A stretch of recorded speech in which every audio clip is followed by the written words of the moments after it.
አብርሽና ሩታ አንድ ላይ እንዲሆኑ ስትመኙ ለነበራችሁ የጊዜ ጉዳይ ነው እንጂ አንድ ቀን አብርሽ ሩታን መምረጡ አይቀርም ስትሉ ለነበራችሁ ሁላችሁም የአብርሽና የሩታ አንድ መሆን የሚያስደስታችሁ እንኳን ደስ አላችሁ። በመጀመሪያ ደስ የሚለው ዜና አብርሽ ወደ ሙሉ ጤንነቱ መመለሱ ነው።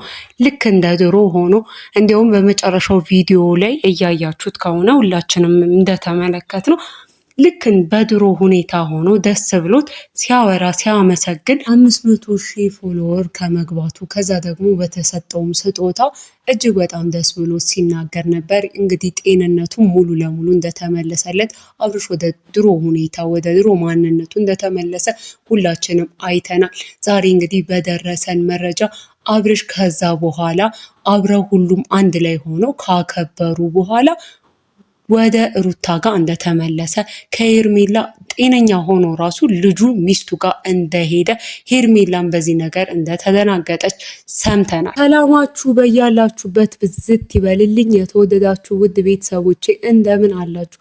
ሁልጊዜም እውነተኛ ነው ትክክለኛ ነው ብላችሁ ካመናችሁት ሰው ጎን ካመናችሁበት ሀሳብ ጎን የምትቆሙ ውድ ቤተሰቦች እንደምን አላችሁ? ዕለተ ሰንበት እንዴት ነው? ሁላችሁም በያላችሁበት ሰላማችሁ ብዝት ይበልልኝ። ለዚህ ቻናል አዲስ ከሆናችሁ ሰብስክራይብ የሚለውን እየተጫናችሁ የቻናሌ ቤተሰብ ሁኑ። ቻናሌን እርዱኝ፣ ደግፉኝ፣ እኔንም አበረታቱኝ። ይዤላችሁ ወደ መጣሁት መረጃ አልፋለሁ። እንግዲህ ብዙዎቹን ደስ ያሰኘውና እንዲሁም ደግሞ በደስታ ደግሞ ያስማማቸው ምንድነው? አንደኛው ደስ የሚለው የምስራች የሆነው ዜና አብርሽ ወደ ሙሉ ለሙሉ ወደ ጤንነቱ መመለሱ ነው።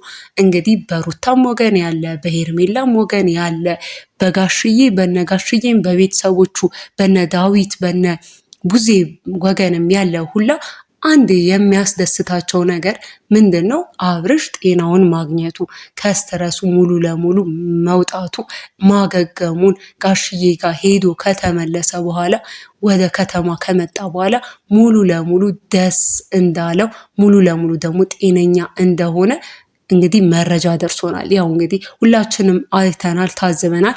በትላንትናው ዕለት በሰሩትም ቪዲዮ ሁላችንም እንዳየ ነው አብርሽ ሲቀልድ እንደ ድሮ ሲቀልድ እንደ ድሮ ጀነን ብሎ ሲቆም ተመልክተናል። እና ይሄ ነገር እንዴት ነው? አብርሽ ጤናው ሙሉ ለሙሉ ተመለሰውለት ነው ወይስ ደግሞ ይሄ የቅጽፈት ወይም ደግሞ የሆነች የጊዜ የሙመንት ነገር ነው ወይ እያሉ እንግዲህ ብዙዎች ውስጥ መስመር ላይም እየጻፉልን ነበረ። ሆኖም ዛሬ በደረሰን መረጃ መሰረት አብርሽ አሁን ላይ ሙሉ ለሙሉ ጤናው ተመልሶለታል። ልክ እንደ ድሮ ደህና ሆኖ ከዚህ በኋላም በሚሰራው ቪዲዮዎች ብዙዎች የናፈቁትን ብዙዎች ደግሞ ሊያዩት የጓጉትን ዳግም እንዲመለስም የፈለጉትን አብርሽ እንደሚያዩት ግልጽ ነው። ከዚህ በኋላ በሚመጣው ነገሮች በሚሰራቸውን ቪዲዮዎች ይህን ነገር እንደሚያረጋግጥ ግልጽ ነው። አሁን ላይ አብርሽ ሙሉ ለሙሉ ጤነኛ ነው። ከስትረሱም ከምኑም ነገር እንዳገገመ ከዛ በኋላ ደግሞ ሌላው ደግሞ አብርሽና ሩታ አንድ ላይ እንዲሆኑ ስትፈልጉ የነበራችሁ ምንጊዜም ቢሆን ሁለቱ አንድ ላይ ነው የሚሆኑት። ሄርሜላ እኮ በኋላ ነው የመጣችው። አሁን ግን አብርሽ መምረጥ ያለበት የገዛ ልጁ የልጁ እናት የሆነችዋን እና ደግሞ ልጁ ከሁለቱ ጋር ነው የሚያስፈልጋቸው፣ ለነሱ ነው። እዛ ጋር ለጀመረው ነገር ሄርሜላ ጋር ምንም የለውም። እና ያህንን ነገር መቋጨት ይችላል።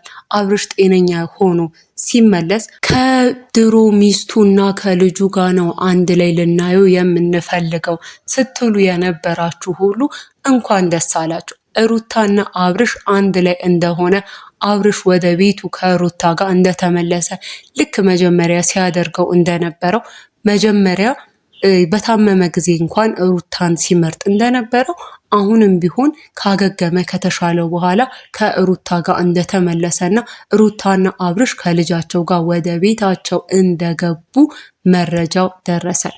አሁን ላይ እንግዲህ የአብርሽን ጤና ስለተመለከቱ ወይም ደግሞ ወደ ራሱ መመለሱን ስለተመለከቱ አሁን ላይ ሩታ ቤት መግባቱን ዳዊትም ሆነ ቡዜ ምንም ሊሉ አልቻሉም። ምንም ደግሞ ሊያደርጉ አይችሉም። ምክንያቱም መጀመሪያ ሲይዙት የነበረው ጤነኛ አይደለም፣ ደህና አይደለክም፣ ልክ አይደለክም፣ አሁን ላይ እያረክ ያለከው ነገር ምናልባት በኋላ ስትመለስ ወይም ወደ ራስ ስትመለስ ሊቆጭክ ሊጸጽትክ ስለሚችል አሁን እንደዚህ ማድረግ የለብክም እያሉ እየያዙት ነበረ።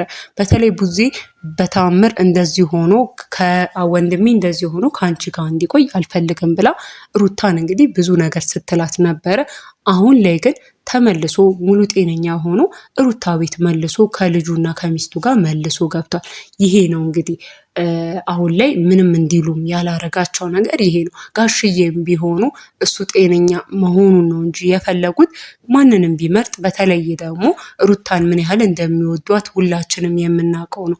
ምን ያህልም እንደሚያከብሯት ጭምርና ሁለቱን አንድ ላይ ለመመለስ በጣም ብዙ ነገር አድርገው ብዙ ነገር ለፍተው እንደነበር ከዚህ በፊት ብዙ ጊዜ አስታርቋቸው እንደነበረ ግልጽ ነው። እንግዲህ ጋሽዬ አሁን አብርሽን ወስደው አብርሽን ከራሳቸው ጋር ለተወሰኑ ቀናት ካቆዩ በኋላ ጸበልም ካስጠመቁት በኋላ እንግዲህ ወደ ራሱ ሲመለስ ምናልባት ይሄ ትክክለኛና እውነተኛ ነገር ሆኖ ታይቶት ይሆናል። ምናልባት ሩታንና ልጁን መምረጡ ለሱ በቃ ይሄ ትክክለኛ ውሳኔ ነው ብሎ የወሰነውን ነገር እያደረገ ስለሆነ ያው እንግዲህ አሁን ላይ እጅግ በጣም ደስተኛ ነው። ጋሽዬም ቢሆኑ ወደ ሩታ ጋር መምጣቱን ሩታን መምረጡን ይደግፉታል። ቤተሰቦቹም ቢሆኑ የሩታም ቤተሰቦች እንዲሁም ደግሞ የጋሽዬም ቤተሰቦች ወይም የአብርሽ የራሱ ቤተሰቦች ይህንን ነገር ደስታቸው ነው። ምናልባት እንግዲህ ቡዜ ያው ከዚህ በኋላ ቀስ ብላ የምትቀበለው ነገር ይሆናል። ቡዜም ብትሆን የወንድሟን ጤና ነው እንጂ የፈለገችው ያው ከማን ጋር ይሁን ወይ ከሩታ ጋር ይሁን ከሄርሜላ ጋር ይሁን ማለቱ የራሱ ውሳኔ ነው። እኔ በውሳኔውን አከብርለታለሁ ምንም ጊዜ ቢሆን። ግን እሱ መጀመሪያ ጤነኛ እንዲሆን እፈልጋለሁ፣ ጤናው እንዲመለስ እፈልጋለሁ ስላለች አሁን ላይ ጤነኛ መሆኑን አይታ ከሩታ ጋር መሆኑን ትቀበሏለች። መቀበሏም ደግሞ ግድ ነው ማለት ነው። በዚህኛው በኩል እንግዲህ ሄርሜላ አሁን ላይ ከአብርሽ ጋር ብዙ ነገር አስባ ነበር። በተለይ ደግሞ ልክ ጸባዩ ሲቀየር ስለሆነ ወደ ሩታ ጋር የተመለሰው አብርሽ የሆነ ነገር አድርገውት ነው እንጂ አብርሽ ማንን እንደሚመርጥ ከማን ጋር እንደነበረ ያውቃል። ከሩታ ጋር የቋጨው የጨረሰው ጉዳይ ነው። ሩታና እሱ ወረቀት ቀጠው ተፈራርመው ተለያይተዋል። ይህንን ነገር ካረጉ በኋላ አብርሽ ከኔ ጋር ነበረ፣ በቃ ከኔ ጋር ደስተኛ ህይወት ነበረው።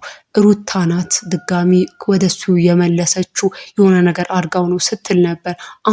አሁን ላይ ግን ይሄ አብርሽ ጤነኛ ሆኖ ወደ ሩታ መመለሱን እንደከበዳት እንዲሁም ደግሞ እሷ አሁን ያለችበት ሁኔታ ደህና እንዳልሆነ ማመንም እንዳልፈለገች ከዚህ በኋላም ደግሞ ከአብርሽ ጋር ተገናኝታ እንደምታወራ እንዲህ ማለት አሁን ሩታና አብርሽ ቤት መግባት እንደማትችል ግልጽ ነው። ግን ሆኖም አብርሽን እንደዚህ በቀላሉ እንደማትተውም ደግሞ ግልጽ ነው። ምክንያቱም ደግሞ ቁጭ ብላ አይኑን እያየች እንዲነግራት ትፈልጋለች። እንግዲህ ከዚህ በኋላ ደግሞ አብርሽና ሩታ አንድ ላይ ሆነው ልክ እንደ ድሯቸው ቪዲዮ ሲሰሩ ብዙዎች የናፈቃቸውን ቪዲዮ ሲሰሩ እንደሚታዩ ሙሉ ለሙሉ እርግጠኛ ነን። ውድ ቤተሰቦች እስካሁን ቤተሰብ ካልሆናችሁ ሰብስክራይብ የሚለውን እየተጫናችሁ የቻናሌ ቤተሰብ ሁኑኝ። ቻናሌን እርዱ፣ ደግፉት። ሰላማችሁ በያላችሁበት ብዝት ይበልልኝ። ሰላም ቆዩ።